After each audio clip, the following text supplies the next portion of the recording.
नमस्कार, स्वागत है आपका विक्रम टॉक्स में। आज मोदी सरकार को 8 साल पूरे हो गए हैं। ऐसे में क्या है सरकार का लेखा जोखा, कितना वो कमाल कर पाई और कहां वो असफल रही, इन सब मुद्दों पे हमसे बातचीत करने के लिए बीजेपी से राज्यसभा सांसद अनिल अग्रवाल जी हमारे साथ हैं। सर, आपका बहुत बहुत स्वागत है। नमस्कार। सर, 8 साल पूरे हो गए। 26 मई को 2014 को शपथ ली थी, 8 साल हो गए। क्या लगता है कितने कामयाब हैं? नहीं, माननीय मोदी जी ने देश के हर पहलू को छुआ है और जो भी आज देश में प्रगति आपको दिख रही है 8 सालों की, अभूतपूर्व है। चाहे किसान हो, चाहे महिलाएं हों, चाहे युवा हों, सबके लिए बहुत बड़ा काम हुआ है। तो ये एक विशेष है माननीय मोदी जी ने, जो हमारे पंडित दीनदयाल उपाध्याय जी का एक संकल्प था कि देश के आखिरी पायदान पे जो व्यक्ति है उसको विकास का लाभ पहुँचे, उस तरफ माननीय मोदी जी ने काम किया है।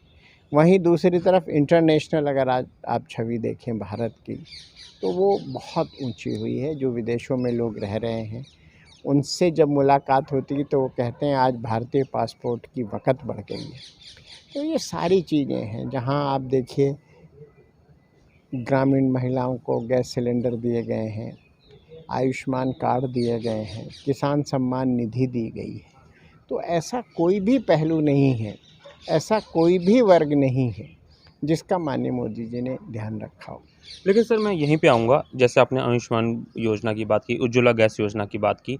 विपक्ष का ये कहना है कि जिस तरीके से महंगाई बढ़ रही है, इन योजनाओं का क्या लाभ होगा जब महंगाई सिलेंडर लगभग 1000 के पार है, महंगाई अपने चरम स्तर पे है।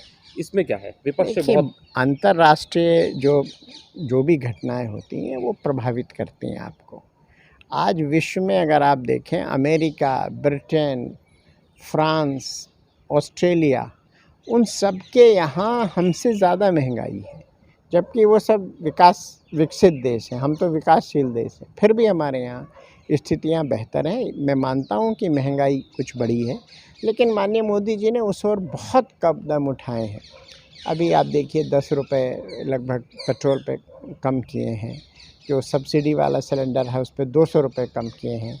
पाम ऑयल और जो दूसरे एडिबल ऑयल्स हैं उन पे पूरी ड्यूटी ख़त्म की है। तो वो हर चीज़ पे निगाह है और जहाँ भी जिस चीज़ की आवश्यकता हो रही है उसके लिए कदम उठाए जा रहे हैं। सर, लेकिन जो विपक्ष राहुल गांधी हो या केजरीवाल सरकार हो, वो यही कहती है कि जिस तरीके से अभी पिछले हफ्ते जब फैसला लिया गया कि पेट्रोल के दाम कम किए जाएंगे, डीजल, तो सरकार पहले भी कर सकती थी, क्योंकि 13 बार एक्साइज ड्यूटी को बढ़ाया और घटाया गया चीज़ों को। तो इस पर आप क्या कहेंगे? नहीं, देखिए, हर चीज़ का एक अपना समय होता है। आज देश पे कितना काम हो रहा है। एक ज़माना था देश के पास एक हफ्ते के लिए भी लड़ने के लिए गोला बारूद नहीं था। आज देश के पास राफेल हैं, आज इतनी बड़ी बड़ी सड़कें हैं, नेशनल हाईवेज़ हैं। आज भारत की जो विश्व में छवि है वो अलग है। भारत ने पूरा फ्री वैक्सीन दी है। ये सारी चीज़ें हैं जो कि सरकार को देखनी पड़ती है। इनके शासित जहाँ राज्य है वहाँ की क्या स्थिति है, ये उसको तो अपना तुलना करें। विपक्ष में बैठ के आप कुछ भी आरोप लगाते हैं, ये ठीक नहीं है। आपको जिम्मेदार विपक्ष की भूमिका निभानी चाहिए। अब राहुल गांधी जी ने जिस प्रकार विदेश की धरती पर जाके भारत के लिए छवि गिराने का काम किया है, क्या इसको कोई सही ठहरा सकता? और ये पहली दफ़ा नहीं है।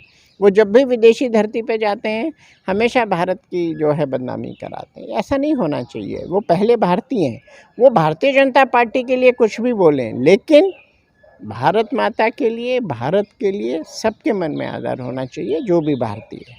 सर, एक अंतिम सवाल। जिस तरीके से क्वाड समिट हो रहा है, जो बिडेन के साथ करीबी प्रधानमंत्री नरेंद्र मोदी की ज़्यादा देखी जा रही है, क्या कहेंगे तात्पर्य? क्योंकि अभी जिस तरीके से रशिया का हमने सपोर्ट किया चीज़ों को, उस पे क्या अंतर्राष्ट्रीय रणनीति में? आपने खुद ही बता दिया। ये माननीय मोदी जी का करिश्मा है कि जहाँ रशिया के साथ इतने अच्छे संबंध हैं, वहीं अमेरिका के साथ इतने अच्छे संबंध हैं। क्वाड में भारत लीड पोजीशन में है। आज अंतर्राष्ट्रीय स्तर पर भारत के प्रधानमंत्री की जो छवि है वो अद्भुत है और उसका लाभ भारत के विकास में बहुत हमको मिल रहा है।